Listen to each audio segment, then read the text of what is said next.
Here we go again. More government pork exposed. A taxpayer watchdog group just revealing $4.2 billion in new pork this year, from $15 million for salmon, $20 million for alternative energy research, $3.4 million for a national preserve. Now, Gary B., this might be chump change compared to our national debt, but you say we got to start somewhere. Absolutely, Brenda. And unfortunately, we need to start right back at the basics. And I'm talking Constitution, because right now we've given the fox the keys to the hen house. The elected officials rely on the pork to keep getting elected. They're not going to want to change it. We have to go back to basics. We need a balanced budget. We need a flat tax. And we need some kind of amendment in there that we just can't keep raising taxes to pay for all this cockamamie pork. Okay, Richard, one man's pork may be another man's important government project. That is indeed true. Now, don't get me wrong. I think there is some wasteful spending that happens in our government, so I agree on that point. Yes, but I think there are meaningful projects that we have seen pork create, i.e. one, you can make fun of it, but the internet and a lot of other things. Now with that being said, I think there has to be a balance here, right? And I think balance is what's going to be key.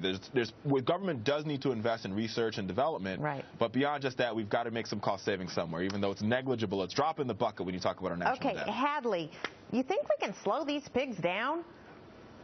I'm a little cynical. I think pork will always be a feature of our government, but I think we can minimize it. And one powerful tool is knowledge. Knowledge is power. If we know what our lawmakers are up to, and we have more information available to us today, in part because of the internet, we can shame these lawmakers into making the right decision, being more responsible with our money, not wasting it. Okay, John, I know you're anxious to get in now. Go ahead, go for it. Look, this is ridiculous to me. People say this is a drop in the bucket or this surrounding error. Stealing is stealing. And if you steal a little bit of money, you will steal a lot of money. Surprise, surprise. The M1 Abram take, General Odierny says we don't need any more. We have 2,000 sitting in the desert in California. We keep building them. Why? Because there's supply chains all over the country. They're buying votes. They are stealing our money. Somebody please prosecute somebody. Okay. Gary K., is it government spending or government waste? Let's see, B. Look, there is a cesspool between lobbyists, government, politicians, you name it.